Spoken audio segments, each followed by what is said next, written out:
American. Banjo is one.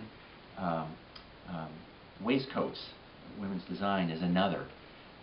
But another is the mail order retail catalog, which has kind of led my interest into it because it is so unique. It's sort of a dying breed in that the big books, as they were known, are no longer published. But those that were from the 1870s on just give a wonderful picture and reflection of what American everyday life was like in any given decade, which this collection spans over 100 years. If you want to know what folks were wearing, how they decorated their home, what kinds of things were going on in the sports world or such, you could pick it up through here and you could order just about anything, including the kitchen sink. And for some of these companies, you could actually order a house to put that kitchen sink in. I describe these retail catalogs as America's time capsule for that very reason. And it's a fascinating story.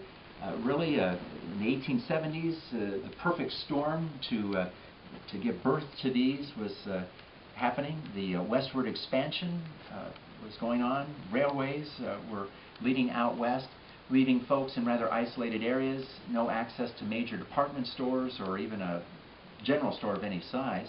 And so these catalogs really gave materials and offered products to the farmer and those folks out on the frontier. Necessities at first, and later on even luxuries. Thrown into that environment, or that perfect storm, were two very different men. Aaron Montgomery Ward and Richard Sears. Mr. Ward was a retailer, at least his family was, very businesslike, very conservative, very moral, high standards. He felt the best thing, the most important thing, was to keep a customer satisfied. Richard Sears, on the other hand, just kind of fell into the retail business, and he was not quite as on the up and up, shall we say, and his most important thing was getting customers. Keeping them, that was okay, but he wanted to just get customers. And so these two guys came together from entirely different viewpoints and created what we know as the American Retail Catalog. It's a fascinating story, a fascinating history, and lots of memories looking back through these pages that will spark interest in just about every generation, I think even including the newest one, as they look and see how Grandma and Grandpa lived at some point.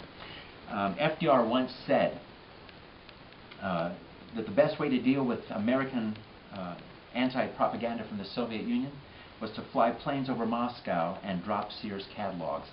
I think that was another way of his saying that truly this American icon is also America's time capsule.